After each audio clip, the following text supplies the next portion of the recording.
now we know the economic managers that will run this economy for the next 4 years. Well, actually, less than 4 years now.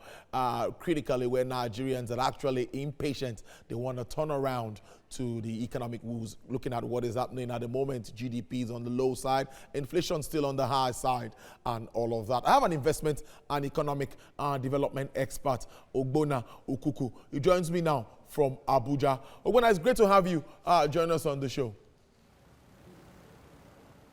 Yeah, thanks for having me. Ogbona, finally, portfolios have been attached. Any surprises? Would I say surprises? I wouldn't say, yeah, a bit of, here and there, but I still think that President probably, he's looked at, he sees it more than we see it, so he probably has looked at some of these people. He's seen the areas of, where they have competence and comparative advantage, so he's going to take advantage of that because, the most important thing is for them to be able to assist him deliver on this mandate, on the promises that he has made to Nigerians. So for me, the surprises, I'm just, as a human being, I had some expectations, but as far as I'm concerned, it's not as much as the man who is seeing it from his own prism as a leader of this nation. He sees more than I can see. Oh, let's also look at someone like Babatunde Araji Fashola, who was formerly Minister of Works, Power Works and Housing, and now he's now left with Works and Housing. What do you think could be the yardstick? Many have, for one, said that 3 ministries for one person, too much. I really can't hear you very well. If you can be a bit audible. Okay, can you hear me now? I'm talking about someone like Babatunde Raji Fashola, who was saddled with the Ministry of Power, Works and Housing at a particular time. Now he's left with Works and Housing. Yeah. What do you think was the yardstick?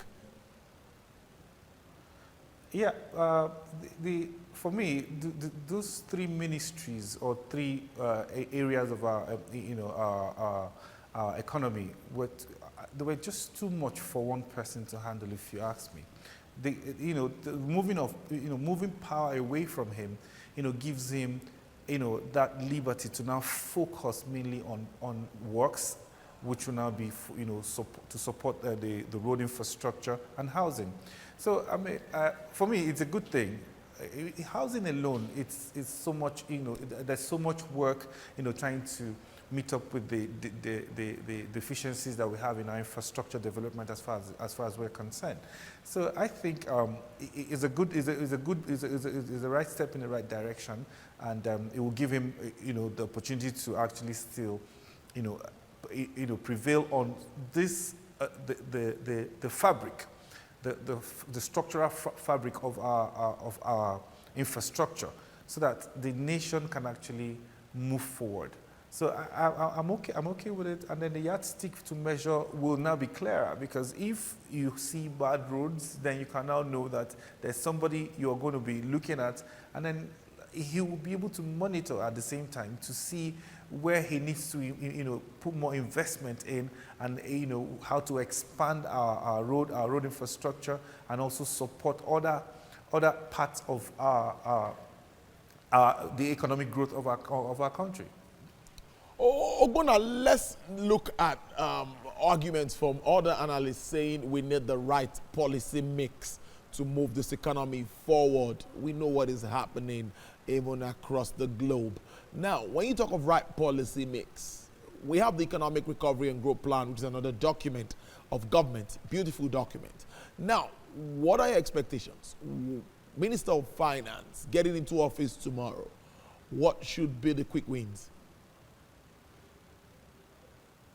If I got your question correctly, because I still can't hear you very well, but if I got your question right, what the focus will be for the Minister of Finance? Go ahead, yes. You see, yeah, the focus for me will be first things first, just like the President said, for us to see how we're going to pass the budget almost immediately.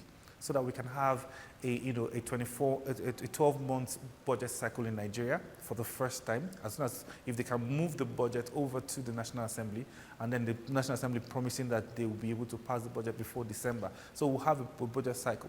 Then number two, she has to focus on increase. It's not just budgeting. You have to make the money before you budget. So we're looking at revenue drive to increase our revenue, then oversee all the agencies of government that should be earning us, generating funds for our nation. Then again, also looking at how to distribute equitably the funds that accrue to this nation within the 3 tiers of government. See, planning, see, for you to plan, you must have the right, budget outlay for you to plan. So I think her focus would be, one, on the budget, two, how to increase our income as a nation, then how to expand the investment scope as far as this nation is concerned.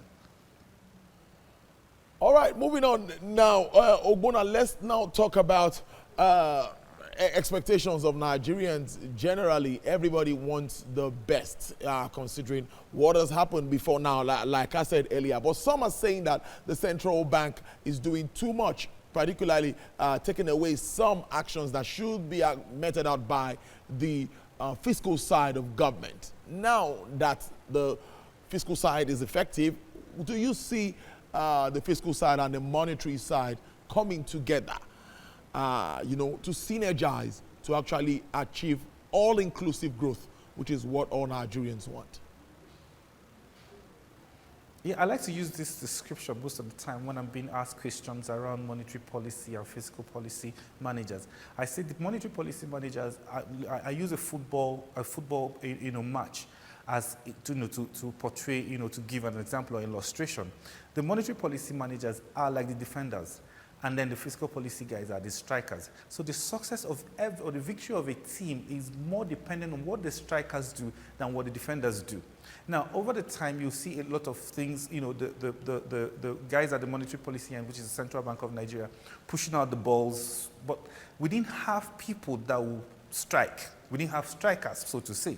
Now we have the strikers. We have the fiscal policy managers who have just been inaugurated today. So you see a lot of goals when it comes to, achieving a lot when it has to do with, economic growth. So right about now, a lot of synergy, because there'll be a lot for them to do. There'll be a lot on their plate to do, because the monetary policy managers have done a whole lot, bringing out support funds for agriculture, bringing out support funds for, different sectors, manufacturing sector.